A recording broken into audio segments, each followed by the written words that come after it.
बिस्मिल्लाहिर्रहमानिर्रहीम।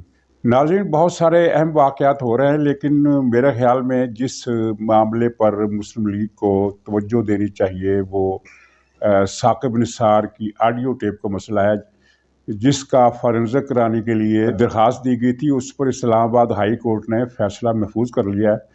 और इसमें अहम बात यह है, सबसे अहम बात यह है कि हुकूमत ने तस्लीम कर लिया है कि ये ऑडियो असली है। वो इस तरह कि जब जस्टिस साहब ने पूछा कि इसकी फॉरेंसिक होना चाहिए या नहीं होना चाहिए, तो पाकिस्तान की हुकूमत के अटारनी जनरल ने, खालिद जावेद ने, ये मौक़िफ़ इख्तियार किया कि वज़ीर आज़म नहीं चाहते कि इसका फॉरेंसिक हो। साथ ही उन्होंने ये भी कहा कि ये हुकूमत का इख्तियार है, अदालत इसके फॉरेंसिक का हुक्म ना दे। मतलब ये है, सीधा साधा मतलब, और 100% मतलब ये है कि हुकूमत को पता है कि फॉरेंसिक हुआ तो ये ऑडियो असली साबित हो जाएगी, और उसके साथ ही हुकूमत के लिए एक बहुत बड़ा बहरान खड़ा हो जाएगा। अदालत ने इससे पहले भी और कल भी ये सवाल किया कि जो इस मामले से मुतल्लिक है, यानी मुस्लिम लीग वाले, वो इसका मुतालबा क्यों नहीं कर रहे। ये एक असरार है वाक़तन कि मुस्लिम लीग वाले इसका मुतालबा क्यों नहीं कर रहे, हालांकि मुस्लिम लीग को इसका मुतालबा करना चाहिए था। अवाम को तो पहले ही यकीन है कि ये असली आवाज़ है, और साकिब निसार ने भी तरदीद नहीं की कि ये मेरी आवाज़ है।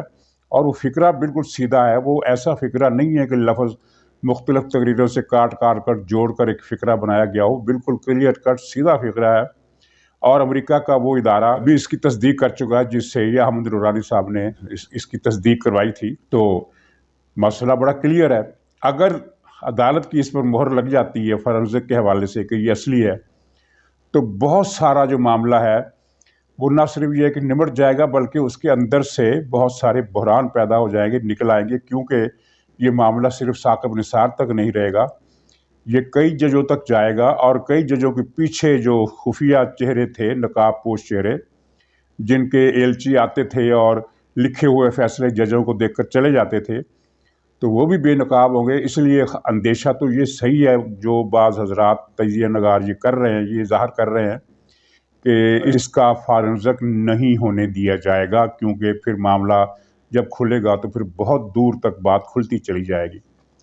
नाज़रीन, जब नवाज शरीफ को सज़ा दिलवाने के लिए ये मोहरे साकिब निसार जैसे और अज़मत सईद शेख जैसे और खोसे जैसे इस्तेमाल किए जा रहे थे, तो उस वक्त इस्तेमाल करने वालों ने और इस्तेमाल होने वालों ने सोचा भी नहीं होगा कि वो बहुत जल्द, यानी 3 साल 4 साल की कलील मुद्दत के अंदर ही इस तरह नंगे और उरियाँ हो जाएंगे, और वो हो रहे हैं। अब अगर ये फॉरेंसिक को दबाने की कोशिश भी करते हैं, तब भी मामला क्लियर हो गए हैं। अटारनी जनरल के इस बयान ने इमरान खान को नंगा कर दिया है कि इमरान खान डरता है कि ये फॉरेंसिक अगर इसका हो गया तो मैं मारा जाऊंगा। मारा तो खैर उसने वैसे भी जाना है, लेकिन ये कुदरत का एक निज़ाम देखिए कि माजी में इस तरह की साजिशें कई अशरों के बाद बेनकाब होती थी, और इस मरतबा ये साजिशें हैं वो 3-4 साल की मुद्दत के अंदर अंदर ही सब के सब बेनकाब और खुलना शुरू हो गई हैं, और साजिशियों के चेहरे बेनकाब हो गए हैं, और वो उनमें से कुछ मुँह छुपाते फिर रहे हैं। आपने कल ही सुना होगा कि जस्टिस गुलजार को फुल प्रूफ सिक्योरिटी दे दी गई है। उसके मुतालबे पर ज़ाहिर है जस्टिस गुलजार को भी पता है कि उसने जिस तरह इंसाफ को बेचा, आला कार बना, पपट बना, ज़मीर फरोशी की, इंसाफ का कत्लेआम किया, और उसके अलावा तो उसके जराइम तो बेइंतहा हैं, क्योंकि ये वो जज है जिसने हज़ारों गरीबों से उनकी छत छीनी, उनके बच्चों को भूखा मारा, उनकी ज़िंदगियां बर्बाद कर दी, और हज़ारों अफराद को इसने अपने अजियत पसंदी की जो इसकी सोच है, जो इसकी रग है, उसको तस्कीन पहुंचाने के लिए इसने सारा काम किया। तो रिटायर होते ही उसने फौरी तौर पर मांग लिया सिक्योरिटी का फुल प्रूफ, और हुकूमत ने उसे दे भी दी। तो अब बात यह है कि जिसके हिस्से में जो कुछ है वो तो उसे मिलकर रहना है, चाहे सिक्योरिटी हो या चाहे सिक्योरिटी ना हो। मैं इसके बारे में कुछ ज़्यादा बात नहीं करना चाहता, क्योंकि ये सेंसिटिव बात है खुदा और रसूल के हवाले से भी, कि किसी के बारे में आप कोई इबरतनाक अंजाम की पेशगोई ना करें, क्योंकि मुस्तकबिल का हाल खुदा जानता है। लेकिन ये गुंजाइश भी हमें मजहबी से मिलती है कि जो जालिम होता है, जो इस तरह की ठगी करता है, फरेब करता है, उसको दुनिया में ही मुकाफ़ात अमल का सामना करना पड़ता है। चुनाची इस गुंजाइश को इस्तेमाल करते हुए मैंने जो कहना था कह दिया, उससे ज़्यादा नहीं कहूँगा। और नाज़रीन, जो साकिब निसार की ऑडियो है, इसके बारे में कन्फर्म रिपोर्ट ये मिली है कि साकिब निसार को उसके पीटीआई के दोस्तों ने कल ये मशवरा दिया है कि मामला गड़बड़ है, तुम निकल जाओ, पाकिस्तान से चले जाओ, बरतानिया वगैरह जहाँ कहीं और जाकर किसी भी खुफिया दौरे पर कोई ऐलान किए बगैर कि मैं कहाँ जा रहा हूँ, चले जाओ। तो ये साकिब निसार अब कब तक बचेगा रुसवाई से? दामने यार खुदा ढांबले पर्दा तेरा वाला जो मिसरा है, इसके लिए तो वो भी नहीं दोहराया जा सकता। इसके लिए भी सैकड़ों हज़ारों लोगों की बद्दुआएं मौजूद हैं, क्योंकि इसने भी लोगों से रोज़गार छीने, लोगों से इलाज की सहूलत छीनी। पाकिस्तान में वो जो किडनी और लीवर के ट्रांसप्लांट का बहुत बड़ा मरकज़ एक खोला गया था, जिसकी वजह से हज़ार मरीज़ों को नई ज़िंदगी मिल सकती थी, इस मनहूस आदमी ने, इस शैतान आदमी ने, जुल्म और बर्बरियत के पैकर ने और गुरूर के पैकर ने उस इदारे को तबाह कर दिया। तो क्या ख्याल है कि ये हज़ारों बद्दुआएं इसे नहीं लगेंगी? चलिए, इसको अगर ये भागना चाहता तो भाग जाए, लेकिन जो चीज़ इसके ताक़ब में है वो तो लगी रहेगी। तो नाज़रीन, एक और इन्हीं लोगों का एक टाउट, साज़िशी और बहुत बड़ा बदकार, लंदन का वो लॉर्ड नज़ीर अहमद, उसको बदकारी के जुर्म में 5.5 साल की सज़ा हो गई है। तो मैं ये समझता हूँ कि जितने भी साज़िशी हैं वो बारी बारी मुख्तलिफ हीले बहानों से, कोई वहाँ से कोई जहाँ से पकड़ में आ रहा है। पाकिस्तान के ख़िलाफ़ साजिश करने वालों में 2014 में जो साजिश शुरू हुई थी, तो उसमें एक मोहरा ये भी था, और इसकी बदकारी तो ख़ासे अरसे से मशहूर थी, लेकिन ये बवजूह बचता चला आ रहा था। अब फिर पकड़ में आ गया, और सबूत जब कुदरत किसी को पकड़ में लाती है तो सबूत भी मिल जाते हैं। सबूत उसके अपने ही रिकॉर्ड से मिल गया। और ये जो साजिश की बात हुई है, तो नाज़रीन, कल परसों ही ये इंकशाफात हुए हैं, और ये सेनेटर इरफान सिद्दीकी ने नवाज शरीफ साहब के हवाले से ये बताया है कि किस तरह साजिश को कौमी मफाद का रंग दिया जाता है। ये साबक वो जो था राहील शरीफ, उसने नवाज शरीफ से एक्सटेंशन मांगी अपनी मुद्दत मुलाजमत में। नवाज शरीफ ने इनकार कर दिया, ये कहकर कि मैं आपको कैसे एक्सटेंशन दे दूं, आपके ऊपर 5 आदमी और भी हैं, तो वो उनकी हक तलफी होगी। तो इसने कहा कि उनको भी दे दो, लेकिन नवाज शरीफ ने हतमी इनकार कर दिया। और जैसे ही इनकार कर दिया, अगले ही दिन इसका राब्ता हुआ इमरान खान से, और फिर वो साजिश रची गई जो धरने की सूरत में नमूदार हुई। वो डॉन लीक्स का ड्रामा किया गया कौमी मफाद के नाम पर। हालांकि डॉन लीक्स जो था वो एक झूठ था, एक फ्रॉड था, कुछ भी उसमें नहीं था। उसका खुलासा ये था कि एक मीटिंग में इस तरह की बात हुई कि हम अगर दहशत गर्दों को पकड़ें तो ऊपर से फ़ोन आ जाते हैं कि इनको छोड़ दिया जाए, और ऐसा होता था। और ऐसा यानी सारी दुनिया को पता है। पाकिस्तान अगर पूरी दुनिया में इस वक्त बदनाम है तो इसी वजह से कि दहशत गर्दों को सपोर्ट मिलती रही है कहीं ना कहीं से। ऐसी बात तो नहीं है कि ये लोग, पूरी दुनिया की इंटेलिजेंस जो है वो गलत मालूमात पर पाकिस्तान के बारे में कोई राय बनाए हुए है। खुद मुशर्रफ ने एक मरतबा कहा था कि सुल्तानी गवाह बनकर कि दुनिया में दहशत गर्दी जहाँ भी हो उसका खुरा पाकिस्तान में जाकर मिलता है। उसने तो डॉन लीग से 1000 गुना ज़्यादा ख़तरनाक बात की थी। तो ये कौमी मफाद के नाम पर डॉन लीग्स किया गया, नवाज शरीफ के खिलाफ धरना दिलवाया गया, लेकिन नवाज शरीफ नहीं माने तो फिर वो रिटायर होकर सऊदी अरब चला गया। वहाँ इनामुर रहीम साहब की एक इंटरव्यू है, और एक शायद उन्होंने कोई प्रोग्राम रिकॉर्ड कराया। 2 प्रोग्रामों में उन्होंने ये बात की है कि किस तरह जनरल मुशर्रफ के दौर में अरबों खरबों रुपए के प्लाट उसने अपने साथियों को दिए। एक जर्नैल को 107 प्लाट दिए और एक को शायद 90 प्लाट दिए। हर प्लाट करोड़ों रुपए मालियत का था। अंदाज़ा कीजिए कि ये 200 के करीब प्लाट कितने अरब की मालियत के होंगे। और मुशर्रफ के अपने असासों का हाल ये था कि सिर्फ एक बैंक अकाउंट में उसके 20 लाख डॉलर थे। ये कितना करोड़ बनते हैं। और मुशर्रफ की 12 जायदादें थी, और हर जायदाद की कीमत अरबों रुपए में थी। पाकिस्तान में भी, मिडिल ईस्ट में भी और बरतानिया में भी। ये इतनी दौलत इसने कहाँ से कमाई? ज़ाहिर है ये सारी करप्शन की कमाई थी। और ये वो लोग हैं जो फिर सियासतदानों पर करप्शन का इल्ज़ाम लगाते हैं और साबित कुछ भी नहीं कर पाते। तो इनामुर रहीम साहब ने ये सारी तफसीलात सबूतों के साथ, दस्तावेज़ात के साथ नैब को जमा कराई। ज़ाहिर है ये गलत फैसला था उनका, क्योंकि नैब किस तरह इनके खिलाफ कार्रवाई कर सकता था। चुनांचे नैब ने कोई कार्रवाई नहीं की।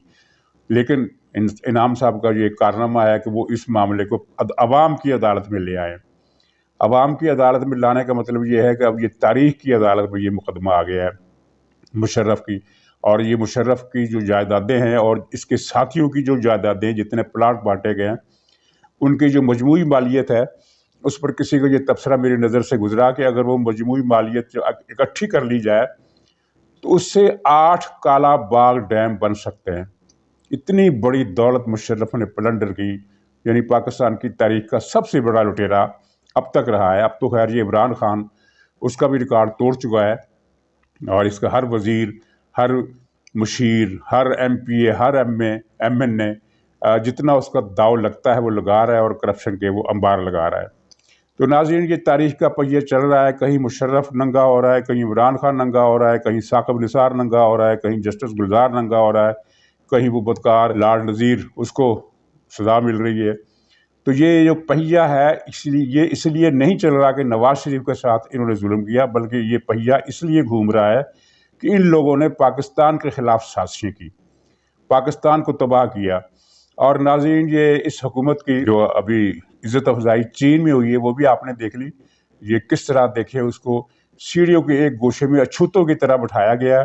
کوئی آس پاس دوسری ملک کی ٹیم، دوسرے ملک کا وفد، ناظرین جو تماشائی ہوتے ہیں اسٹیڈیم میں، ان کو ان سے دور رکھا گیا ہے۔ چلیے، ناظرین کو تو سیکورٹی کے لحاظ سے دور رکھا گیا، لیکن ان کو کسی دوسرے وفد کے پاس بھی نہیں بٹھایا گیا، بالکل اچھوتوں کی طرح اور منگتوں کی طرح۔ جس طرح وہ لنگر بانٹتے ہیں نا، تو اس میں لوگوں کہہ دیتے ہیں کہ بھئی اس کونے میں شرافت سے بیٹھ جاؤ، تمہیں تمہارا لنگر کا حصہ مل جائے گا، اس طرح اس کو بٹھایا گیا۔ آپ یہ ویڈیو دیکھ لیجئے، اور کس طرح بے شرموں کی طرح عمران خان پھر وہ خفت مٹا رہا ہے کہ ہاں جی چین والوں کا تو سٹیٹس ہی اور ہے، چین والوں کو تو سٹائل ہی اور ہے، پتہ نہیں کیا یہ فضول قسم کی باتیں کر رہا ہے ان کے میچ کی۔ تو یہ دیکھیے اور لطف اٹھائیے۔ ناظرین، بلوچستان میں حالات سنبھل نہیں رہے۔ کل پھر چمن میں اور ایک اور جگہ پر دھماکے ہوئے، تھانوں پر، لیویز کے تھانے پر بم سے حملہ کیا گیا۔ مطلب یہ ہے، اس کا مطلب اس کے سوا اور کیا ہے کہ وزیر داخلہ شیخ رشید اور عمران خان کی حکومت کی تمام انٹیلیجنس جو ہے وہ زیرو ثابت ہوئی ہے اس دور میں۔ ان کو نہ کسی دہشت گردی کا سراغ ملتا ہے، نہ یہ اسے روک سکتے ہیں، اور نہ یہ اس کا مقابلہ کرنے کی صلاحیت رکھتے ہیں۔ اور شیخ رشید سے کسی نے پوچھا کہ یہ بلوچستان میں کیا ہو رہا ہے، تو اس نے بڑے آرام سے کہہ دیا کہ یہ تو مزید واقعات ہو سکتے ہیں، ہم نے سیکورٹی تھریٹ جاری کر دیا ہے، اور اس میں طالبان ہیں اور بھارت ہے۔ بھئی یہ سب کو پتہ ہے کہ دشمن ہے اس کے پیچھے، اور دشمن ہمارا بھارت ہے، اب نیا دشمن افغانستان ہے۔ تو یہ جو سب لوگوں کو معلوم ہے، سب دنیا کو جو بات معلوم ہے، وہ بتا کر آپ کیا اپنی ذمہ داری ادا کر رہے ہیں؟ آپ اس معاملے میں ناکام ہوئے ہیں، اور ناکام اس لیے ہوئے ہیں کہ آپ کا یہ کنسرن ہی نہیں ہے۔ جس طرح یہ شیخ رشید ریلوے کا وزیر تھا، ریلوے کے معاملات اس کا کنسرن نہیں تھے، چنانچہ پاکستان کی ہسٹری کے سب سے زیادہ ریلوے حادثات، ریلوے ایکسیڈنٹ شیخ رشید کے دور میں ہوئے۔ اسی طرح داخلہ امور بھی اس کے کنسرن کے دائرے میں نہیں آتے، چنانچہ جب سے یہ وزیر بنا ہے دہشت گردی بڑھ گئی ہے۔ بلکہ سچی بات تو یہ ہے کہ عمران خان کی وزیر اعظم بنتے ہی دہشت گردی اور یہ تخریب کاری پھر سے شروع ہو گئی تھی، اور دن بدن بڑھتے گئی۔ پچھلے سال کی 1.5 سال پہلے کی رپورٹ ہے کہ پاکستان میں دہشت گردی کے واقعات میں 50% اضافہ ہوا۔ یہ پچھلے سال تھا، اب تو یہ اضافہ اس سے زیادہ ہو گیا ہے، اور یہ 50% اضافہ اس سے پچھلے سال کے مقابلے میں تھا، وہ بھی عمران خان کا دور تھا۔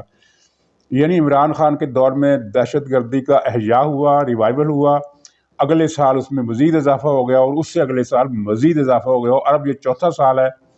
تو اس میں حالات جو ہے وہ بے قابو ہوتے ہوئے نظر آ رہے ہیں، کیونکہ بلوچستان میں جو کچھ ہوا ہے وہ اتنا سنگین ہے کہ سیاسی جماعتوں کی قیادت بھی ڈر گئی ہے، اور دانشور حضرات بھی پریشان ہیں، کیونکہ ظاہر ہے اس طرح کے معاملات کی تفصیل کوئی بتایا نہیں کرتا، نہ میڈیا والے بتاتے ہیں، نہ سیاستدان بتاتے ہیں، لیکن دھیرے دھیرے پتہ سب کو چل جاتا ہے کہ معاملہ قابو سے باہر ہو رہا ہے۔ بلوچستان میں جو کچھ ہوا ہے وہ چھوٹی بات نہیں ہے، اور یقین کیجئے کہ پاکستان میں کسی کو بھی اندازہ نہیں تھا کہ بلوچستان کے حالات اس جگہ تک پہنچ جائیں گے کہ جہاں خطرے کا جو الارم ہے وہ یعنی اپنی آخری گونج کے ساتھ بجنے لگے گا۔ اور حکومت کی غیر سنجیدگی دیکھیے کہ شیخ رشید سے جب پوچھا جاتا ہے کہ آپ کیا کر رہے ہیں تو وہ کہتے ہیں جی ہم نے سیکورٹی تھریٹ جاری کر دیا ہے۔ اس طرح کے مزید واقعات ملک میں ہو سکتے ہیں، یعنی اپنی جان خود بچاؤ، ہمارا کوئی اس معاملے سے تعلق نہیں ہے۔ اور واقعتاً وہ صحیح کہتا ہے، ان کا اس حکومت کا پاکستان کی سیکورٹی سے، پاکستان کی معیشت سے، پاکستان کے عوام کی سلامتی سے کوئی واسطہ ہے، نہ ان کو کوئی دلچسپی ہے۔